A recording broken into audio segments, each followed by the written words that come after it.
Esta mañana yo quiero presentaros a un abogado, al mejor abogado.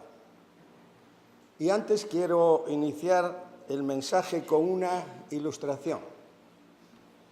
Se ha comentado mucho en estos meses en los periódicos y también en la televisión que Jaime o Jaume Cuevillas es uno de los mejores abogados. Así está considerado. Este es precisamente el abogado que tiene el expresidente de la Generalitat allí en Bélgica. Se ha dicho que un tribunal no admitiría a trámite esta querella que él tiene si no estuviera también presentada por este abogado que ya es famoso. La minuta que pasará a cobrar será de 500 euros la hora y se calcula que esta defensa pues le costará a Puigdemont unos 500 millones de euros. Aún a pesar de eso, hermanos, este abogado ha dicho que si Puigdemont regresa a España, la prisión provisional pues estará cantada y tendrá que ingresar en la cárcel. Por tanto, este famoso abogado probablemente no podrá librarlo de la cárcel, ¿o sí?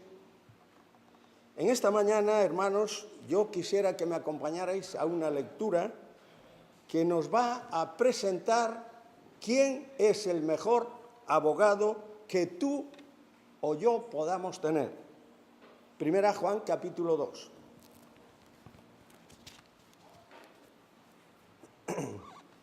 Conviene que prestemos mucha atención a lo que dice la palabra de Dios, porque este abogado no solo nos puede librar de la cárcel, sino algo mucho más importante, es el único abogado que te puede librar de ir al infierno. Primera Juan capítulo 2 y vamos a leer los 6 primeros versículos. Estamos todos en Primera Juan capítulo 2. Comienza el versículo 1 diciendo: hijitos míos, estas cosas os escribo para que no pequéis. Y si alguno hubiere pecado, abogado tenemos. Aquí aparece nuestro abogado. Abogado tenemos para con el Padre, Jesucristo el justo. Y Él es la propiciación por nuestros pecados, y no solamente por los nuestros, sino también por los de todo el mundo. Y en esto sabemos que nosotros le conocemos si guardamos sus mandamientos. Y el que dice, yo le conozco, y no guarda sus mandamientos, el tal es mentiroso, y la verdad no está en él. Pero el que guarda su palabra, verdaderamente el amor de Dios se ha perfeccionado. Por esto sabemos, fijaros que esta palabra sabemos la repite varias veces. Por esto sabemos que estamos en Él. Y el que dice que permanece en Él debe andar como Él anduvo. Hasta aquí la lectura de su palabra y que Él añada su bendición en esta mañana para cada uno de nosotros. Bueno, vamos a tratar de hacer un pequeño recorrido por esta epístola, esta primera epístola del apóstol Juan. Esta es una carta magnífica porque nos habla, hermanos, de la presencia del pecado en la vida cristiana. Y no solo como algo teórico, sino de una forma práctica en la vida del creyente, que nos sirve para ampararnos, para agarrarnos a sus promesas. Y si tú ya has nacido de nuevo y estás caminando hacia el cielo, Dios ha grabado en tu vida unas marcas que nadie podrá borrar, ni siquiera Satanás. ¿Por qué? Porque tenemos un abogado, que es Jesucristo el justo. Y estas marcas las descubrimos precisamente en este Evangelio. Y si tú no tienes estas características, necesitas preguntarte en esta mañana si realmente es que has nacido de nuevo. Fijémonos de nuevo en el versículo 1. Estamos en 1 Juan capítulo 2. Fijémonos en el versículo 1. Comienza de esta forma. Hijitos míos, estas cosas os escribo para que no pequéis. Y si alguno hubiere pecado, abogado tenemos. Este es un término muy moderno. Abogado defensor. Podríamos decirlo así, para con el Padre, dice Jesucristo el justo. Este es el nombre de nuestro abogado. El abogado de todos los cristianos. Jesucristo el justo. Hijitos míos. Vamos a detenernos aquí en esta frase unos momentos. Comienza Juan aquí presentándonos a Cristo como nuestro abogado perfecto. Y dice Juan, hijitos míos. Me gusta este tono cariñoso con que Juan empieza comenzando este capítulo 2. Porque lo hacen en un tono tierno, en un tono familiar. Y es que Dios es así también. Sabemos todos que Dios es el más fuerte, es el más poderoso, pero también es el más tierno y es el más compasivo, porque Él es nuestro Padre Dios, para con todo su pueblo. Porque daros cuenta que esta carta aquí de Juan está escrita para nosotros, para los creyentes, para que podamos reconocer que cada uno de nosotros está en la familia de Dios y por lo tanto nuestra relación es de suma importancia.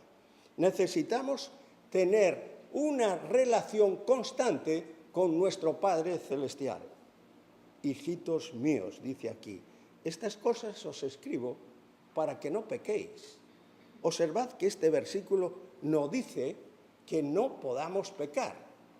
Ahora necesitamos saber que Dios no es solo santo. Dios es 3 veces santo. Santo, santo, santo. Por lo tanto, Dios es perfecto. Y su regla para con su pueblo, pues quiere también que sea perfecta.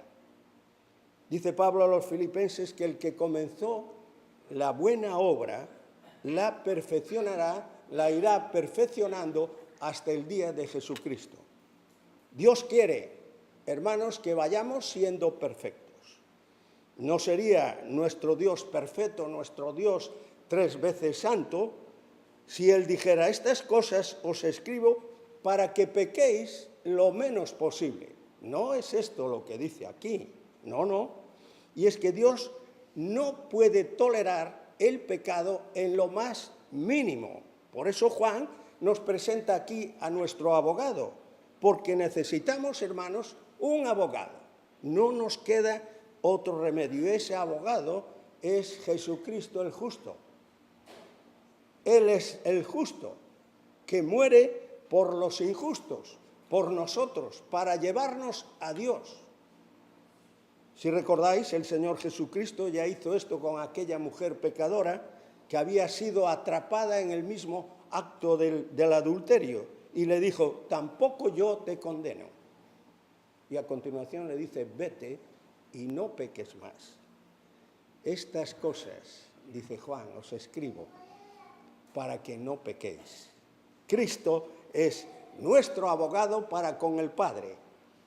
Al mismo tiempo, Él conoce, Él sabe muy bien cómo somos nosotros, cómo es nuestra naturaleza. Recuerda que somos polvo, pero Dios no quiere que vivamos en pecado, hermanos. Y más adelante en esta misma epístola, el capítulo 5, versículo 18, nos dice, todo aquel que es nacido de Dios no practica el pecado. Es decir, podemos llegar a pecar, y de hecho pecamos. Pero esto nos lleva al punto siguiente. No hay cristianos sin pecado. Juan capítulo 1 y versículo 8 dice, si decimos que no tenemos pecado, nos engañamos a nosotros mismos y la verdad no está en nosotros, cristianos nacidos de nuevo. Es decir, no hay cristianos sin pecado. Pero si somos verdaderos hijos de Dios, no puede esto ser una práctica constante en nuestra vida. Fijaros, yo tengo un mecánico que lleva conmigo trabajando más de 35 años y que yo sepa, nunca ha tenido un accidente con el coche y él es el que maneja. Pero hace años, pues tuve otro empleado que a los 2 días de llegar, pues ya le dio un golpe al coche. Y bueno, él se disculpó y no pasó nada. Pero resulta que a la semana siguiente, pues él volvió a tener otro. Y en un mes, pues él había tenido ya como 5 o 6 golpes. Su práctica consistía en chocar con el coche. Esto era así de... Bueno, yo tuve que decirle, chico, tú no puedes volver a conducir, ¿no? Es que tu práctica son los accidentes. Esto era una práctica. Podemos tener un accidente, podemos pecar, y de hecho pecamos. Pero no puede ser eso una práctica constante en nuestra vida. Bien, esto es lo que quiere decirnos aquí esta epístola de Juan. Dios no quiere que vivamos en la práctica del pecado. Por eso el capítulo 5, versículo 18 dice, todo aquel que es nacido de Dios no practica el pecado. Es decir, no vive en el pecado. Recordemos por un momento la parábola del hijo pródigo. Allí en Lucas 15, bueno, vemos allí que el hijo no se queda en la pocilga con los cerdos, donde él había ido a parar ahí, porque él era un hijo, no era un cerdo. Y el hijo debe estar en la casa del Padre. Ahora, también es cierto que Eclesiastés capítulo 7 y versículo 3 dice, ciertamente no hay hombre justo en la tierra que haga el bien y nunca peque. Pero la evidencia de que uno es cristiano es precisamente que el pecado no es una práctica en su vida. Ciertamente el cristiano pues puede pecar y cuando esto ocurre pues pierde su comunión con Dios, como el caso del hijo pródigo. Cuando estaba allí con los cerdos pues no tenía comunión con el Padre, con su Padre, pero él seguía siendo hijo a pesar de eso. Y la Biblia nos enseña que todos nosotros merecemos morir porque el salario del pecado, la paga del pecado, ¿qué es? Muerte. Pero Cristo es la vida. Cristo es el camino que nos conduce a la vida. Por eso, en su gracia, Dios ha provisto para nosotros, para sus hijos, un abogado justo, que es nuestro Señor Jesucristo. Versículo 1, si alguno peca, abogado tenemos para con el Padre, Jesucristo el justo. La palabra abogado es un término legal que tiene que ver con tribunales. Y eso significa que alguien te va a defender, que alguien ahí se pone de nuestra parte. Por eso os decía al principio que Puigdemont trataba de buscar el mejor abogado europeo, pero aún así probablemente no podrá ser librado de la cárcel. En la vida espiritual, amigo, si tú no tienes a Cristo, si tú no te arrepientes, si tú no confiesas tus pecados y no confías en el único Salvador que es Cristo, pues puede que te libres de ir a la cárcel aquí, pero ten por seguro que te va a ocurrir algo muchísimo peor. La ira de Dios caerá sobre ti e irás al infierno. y no tendrás, además, nadie que te defienda. Respecto a los creyentes, deciros que en Apocalipsis capítulo 12 y versículo 10 se nos dice allí que el que nos acusa ante nuestro Dios, y además dice allí que lo hace de día y de noche, pues es Satanás. Él es nuestro acusador, él es nuestro fiscal, él trabaja en la fiscalía para acusarnos, pero este acusador no puede con nosotros. ¿Y sabes por qué?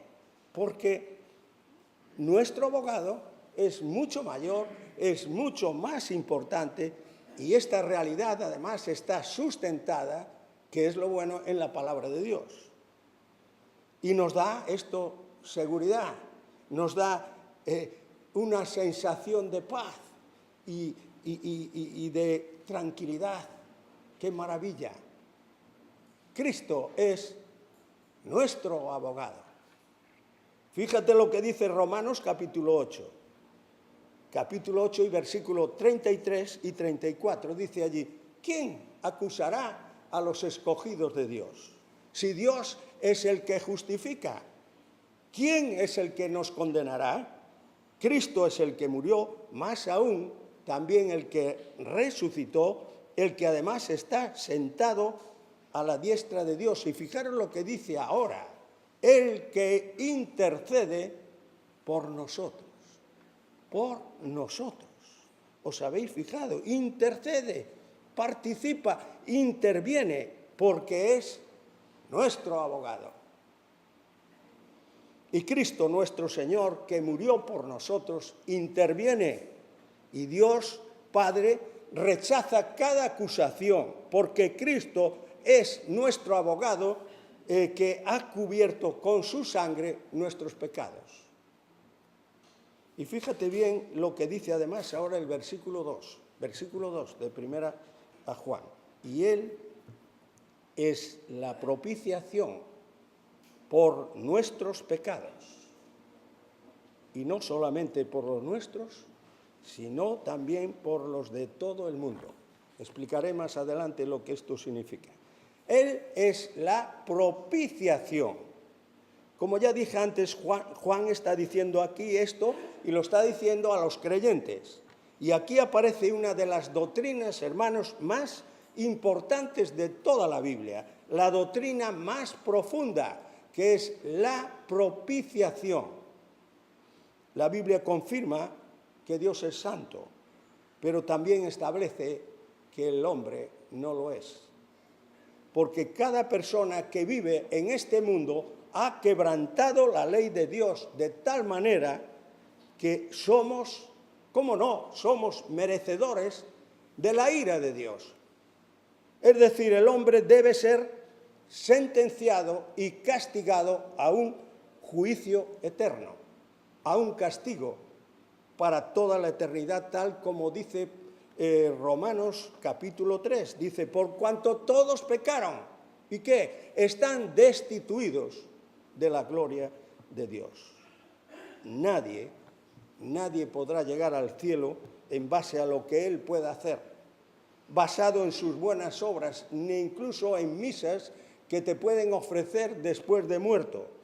Y en esta situación, hermanos, estamos totalmente separados de Dios. Es decir, el cielo está allá y el infierno está en el otro lado, totalmente separados. Y estas, por supuesto, estas son las peores noticias que yo os puedo decir en esta mañana. Pero yo no quiero quedarme tan solo con estas noticias tristes, porque también hay otras noticias. La Biblia enseña muchas más cosas. La Biblia dice que Dios es amor, dice que Dios es misericordioso, dice que Dios es lento para la ira y grande, muy grande en misericordia. Y Él ofrece perdón a todos los que creen en Él y muestran arrepentimiento. Y Cristo paga en la cruz, allí, el precio de nuestros pecados. Estos son buenas noticias. Estas son las mejores noticias que tú puedes haber escuchado. Él paga allí en la cruz el precio de nuestros pecados. Por lo tanto, no podemos ser condenados. Ahora, hay diferencias. Tenemos que ver que hay diferencias entre los cristianos y los que todavía no lo son. El creyente que es nacido de nuevo reconoce su pecado y cree que Jesús murió por él para perdonarle. El que no cree, dice la Biblia, no es que se vaya a condenar. El que no cree ya está condenado, porque no le reconoce, porque no le busca, porque no confía en él. Y debes saber hoy que la Biblia dice que el pecado es un delito para un Dios que es 3 veces santo. Y todo pecado, por lo tanto, va a ser castigado uno a uno, de forma que la deuda es tan grande que no vamos a poder pagarla, no podemos pagarla nunca. Y el ser humano está en una situación terrible, está en una situación muy difícil, ¿verdad? Pero el creyente que confiesa su pecado y además sabe que Cristo ha pagado por nuestro pecado, en el capítulo anterior dice, el versículo 7, dice que la sangre de Cristo nos limpia de todo pecado. Y queridos hermanos y amigos, esto está escrito aquí en tiempo presente. Por tanto, quiere decir que nos está limpiando constantemente. O sea, ayer nos ha limpiado, hoy nos está limpiando y mañana también lo hará. Y Pablo recalca esto comenzando el capítulo 8 de Romanos, diciendo, ahora pues, ninguna condenación hay. ¿Para quiénes? Para los que están en Cristo Jesús. ¿Quiénes son estos? Los que creen en su nombre. No hay quien los condene, no hay, porque Cristo es nuestro abogado. Es nuestro abogado allí en la corte suprema celestial del universo. Él es nuestro abogado. Yo sé que nos puede surgir preguntas como esta.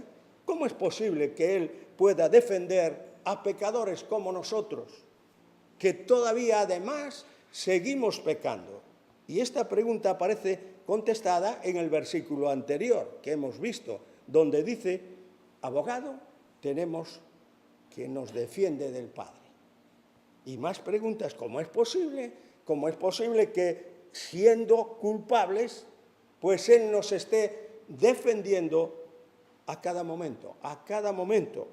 Sabes muy bien que cuando un criminal se declara culpable de un juicio, pues el abogado ya no puede defenderlo, porque se acaba el caso al declararse culpable. Pero el secreto de esto, hermanos, está en el versículo 2. Porque Él es la propiciación por nuestros pecados.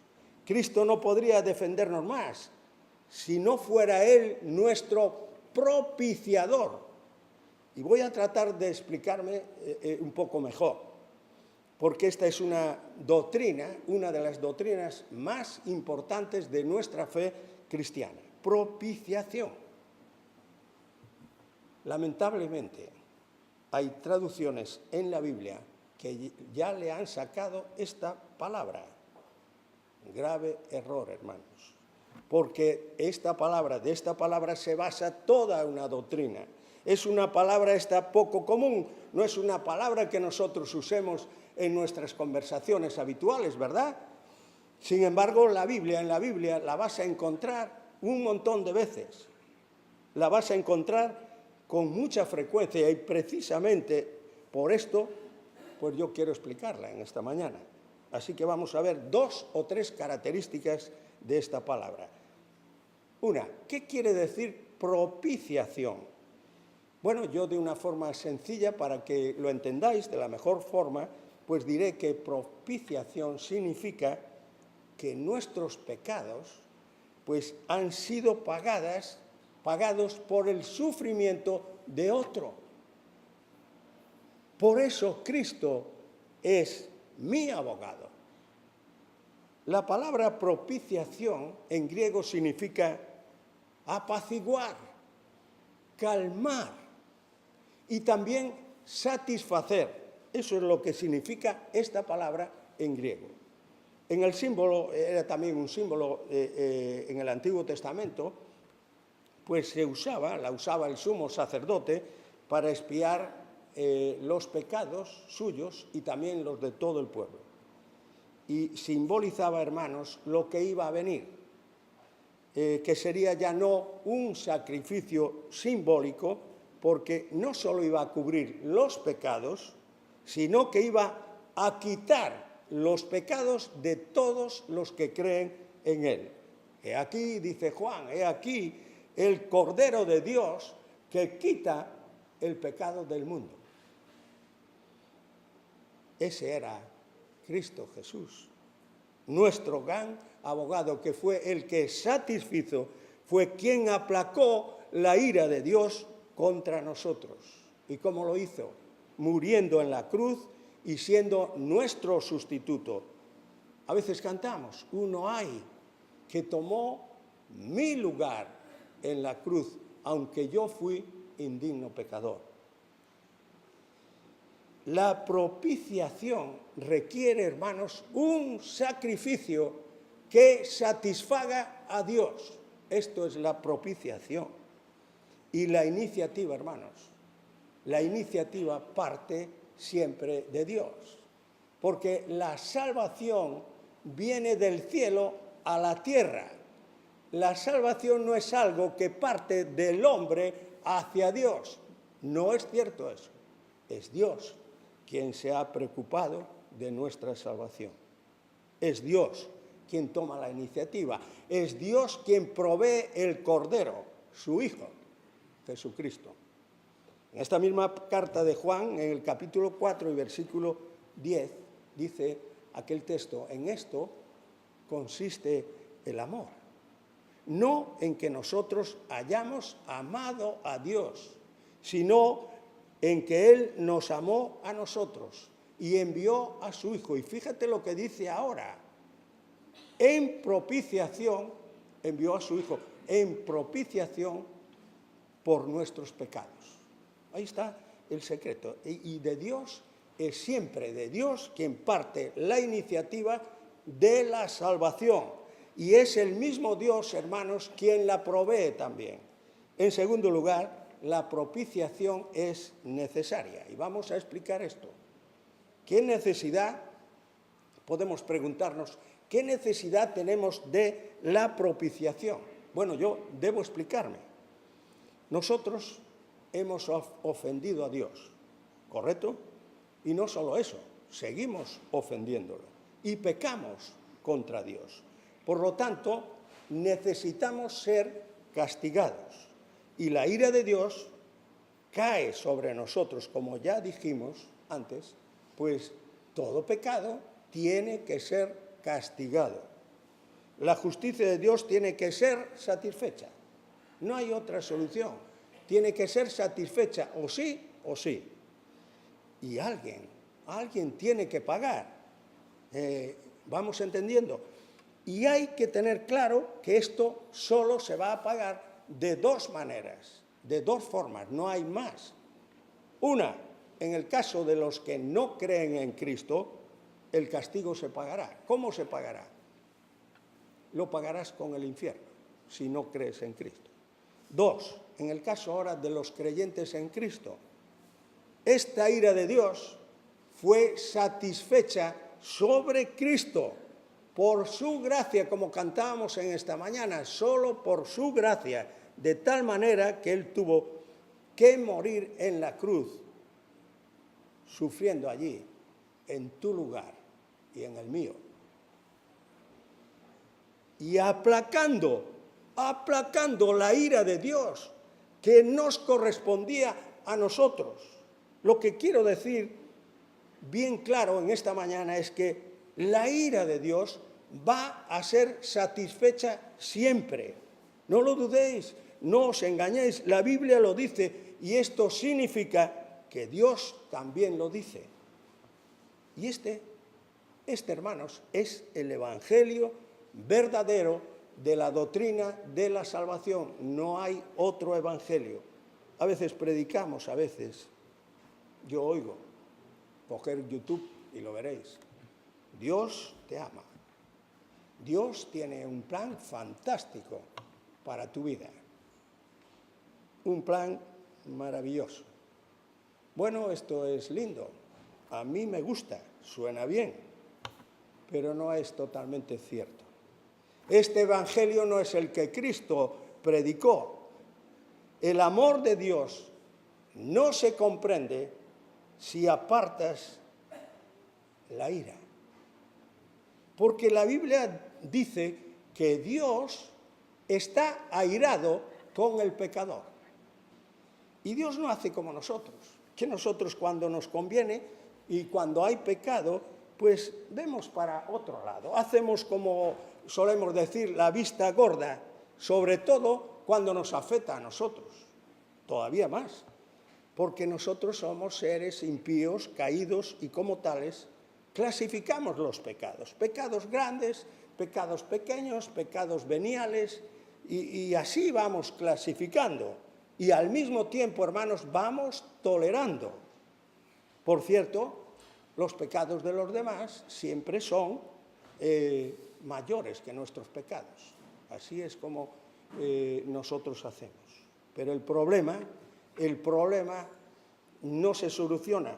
El problema es que tú y yo necesitamos que nuestros pecados sean borrados, sean perdonados. Esto es lo que necesita todo ser humano.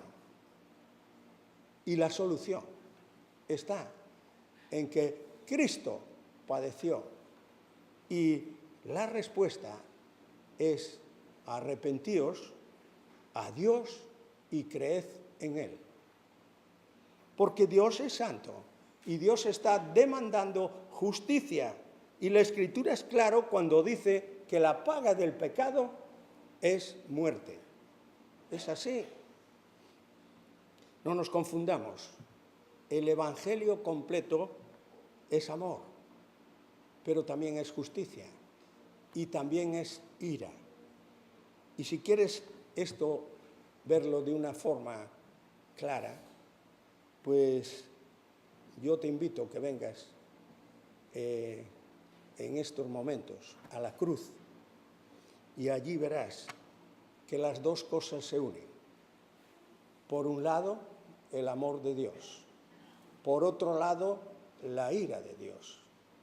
Estas dos cosas tienen que unirse. ¿Y cómo se unen? Cuando Cristo va a la cruz y allí muere por nuestros pecados. Esta es la propiciación. El sacrificio propiciatorio de Cristo. Nuestro abogado para con el Padre. La muerte de Cristo es la única razón para que Dios nos perdone los pecados. A veces podemos pensar en Dios, pues, como un abuelito que le tolera todos los pecados a sus nietecitos aquí abajo. Dios no es así. Dios es el creador de los cielos, del universo, de toda la tierra. Este es nuestro Dios. Necesitamos, por lo tanto, un sustituto, hermanos. Y este sustituto es Cristo Jesús. Los que han nacido de nuevo tienen un sustituto, tienen un abogado, sin lugar a dudas. Escucha bien lo que dice Juan capítulo 3, versículo 36. El que cree en el Hijo tiene vida eterna, pero el que rehúsa creer en el Hijo, la ira de Dios vendrá sobre él y sobre todos los que no creen en Cristo Jesús. Tus pecados y mis pecados tienen que ser pagados y lo serán solo de dos maneras. Una, bien por Cristo, propiciación, o bien pagando allí en el infierno eterno. No hay más que estas dos alternativas. Todo el mundo tendrá que dar cuentas a Dios. Y yo quisiera resaltar de nuevo en esta mañana el versículo 2. Y Él es la propiciación por nuestros pecados, y no solamente por los nuestros, sino también por los de todo el mundo. Él fue el perfecto Cordero de Dios, sin mancha, sin contaminación. Y dice el apóstol Pablo que Él nos libra de la ira venidera. Fíjate bien lo que Juan no dice aquí, que Cristo hizo la propiciación, fíjate bien, sino que Cristo fue la propiciación. No podría ser nuestro abogado, Cristo, si no fuese allí a la cruz, mediante la propiciación. Y en esta mañana precisamente hemos venido a celebrar esto.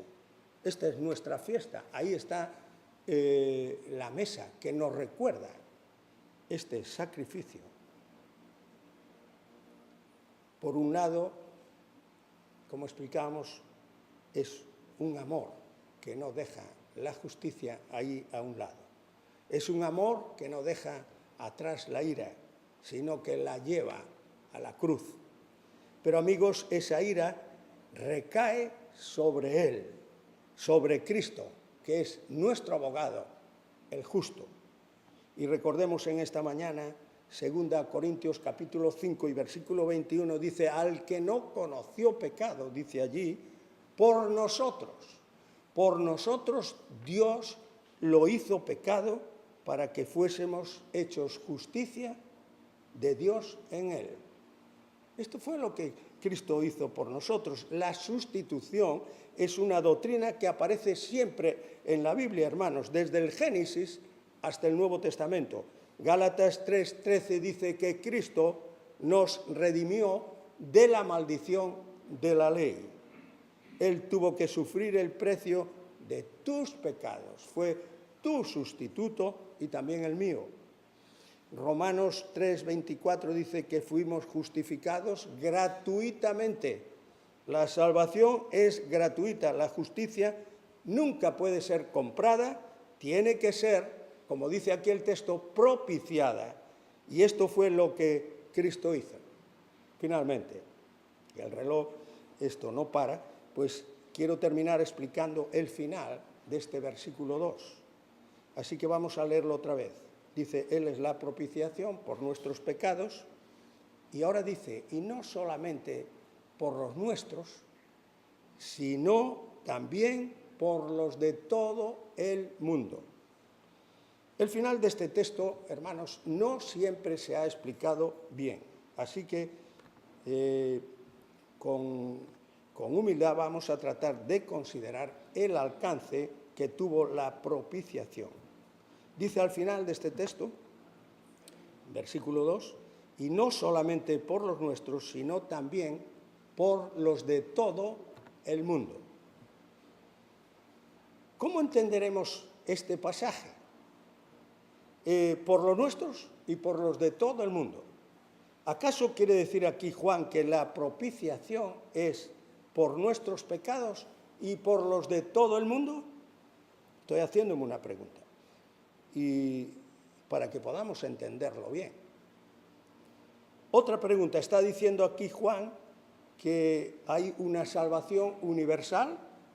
¿Que al final de cuentas todo el mundo va a ser salvo? 2. ¿Murió Cristo para pagar el pecado de todo ser humano? 3. ¿El sacrificio de Cristo es ilimitado? En cuanto a la aplicación, el término genérico aquí que dice todo el mundo no se refiere, hermanos, a todos los individuos de la raza humana, sino a la humanidad en general. Y voy a explicarme. Bueno, yo creo que sabemos todos que tanto Juan como toda la Biblia nunca enseña que todo el mundo va a ser salvo. Bueno, eso nosotros lo sabemos. Nosotros tenemos familiares en la carne que no son salvos y conocemos a muchísima gente que no es salva. Y sabemos que muchas personas no van a ser salvas porque no quieren creer en Él, es obvio. Entonces, ¿qué está diciendo aquí el texto? Yo quiero explicarlo, y con la mayor claridad. Esta, por lo menos, es mi intención. En primer lugar, tenemos que recordar, hermanos, que Juan era judío. Y aquí está hablando a los judíos. En Gálatas capítulo 3 y versículo 9, vemos allí que Pablo era llamado a predicar entre los gentiles. Y aquí Juan está predicando a los judíos, a los de la circuncisión. Y la aplicación, pues, era dedicada al sumo sacerdote, a su pueblo, o sea, a Israel. Por eso la fiesta, todavía los judíos celebran hoy una fiesta, que es la fiesta del Yom Kippur, pero eso es solo para los judíos. Ahora, cuando Juan dice esto refiriéndose a Jesucristo, que es el que quita el pecado, no solo por nosotros, refiriéndose a los judíos, no solo por nosotros, dice Juan, y se refiere a los judíos, sino por los de todo el mundo. O sea, también los gentiles, que somos nosotros. Nosotros también entramos ahí. Y lo que aquí quiere decir es que Cristo vino a propiciar el pecado no solo de los judíos, no solo de Israel, sino de toda nación, de todos los pueblos, de todo el mundo, pueblo, nación, judíos y gentiles también. Cristo es la propiciación de todos los que se arrepentirían, de todo el pueblo y de toda nación. Para nada Juan está aquí hablando de una salvación universal para todos. No es eso lo que Juan dice, sino para todos los que iban a creer en Cristo, de su pueblo. Cristo pagó el pecado de todos los que creen en Él, y tanto sean judíos como sean gentiles. Indudablemente el sacrificio, por supuesto, el sacrificio de Cristo tiene un valor infinito para todos. Pero cuidado, la aplicación es solo para los que creen en Él, los cristianos de todo el globo terráqueo, de todo el mundo. Porque como dice Hechos capítulo 4 y versículo 12, en ningún otro hay salvación, porque no hay otro nombre debajo del cielo dado a los hombres en el cual podamos ser salvos. Por la gracia de Dios podemos evitar la ira de Dios, hermanos. Todo es obra de Dios, porque Dios es el que proveyó a Cristo en propiciación para pagar el precio de nuestros pecados. Y hoy aquí en esta mañana, pues sin duda, pues puede haber alguien que no crea todavía, y hay otros que sí creen. Por eso termino diciendo, si tú estás aquí y no has depositado todavía tu confianza en Cristo, pues yo tengo que decirte, no yo, la palabra de Dios dice que no eres salvo. Por lo tanto, no eres hijo de Dios. Y no lo digo yo, sino que lo dice Dios en su palabra, que Él dice, cree en el Señor Jesucristo y serás salvo. Gracias, hermanos, por vuestra paciencia en esta mañana. Pido a Dios que os siga bendiciendo y termino en oración.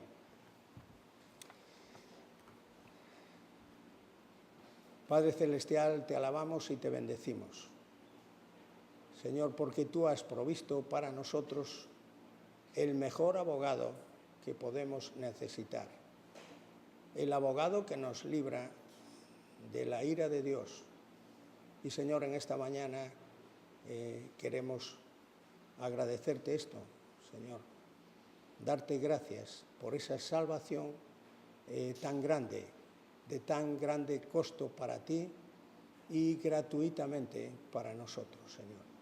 Te pedimos que el Espíritu Santo en esta mañana pues nos ayude a creer en ti, Señor. Gracias por esa obra que Él hace, obra de convencimiento, de juicio también. Señor, pedimos una vez más que tú bendigas a esta amada iglesia de una forma especial. Señor, que tú la prosperes, que tú la bendigas y, Señor, todo sea para tu gloria. En el nombre de Jesús oramos. Amén.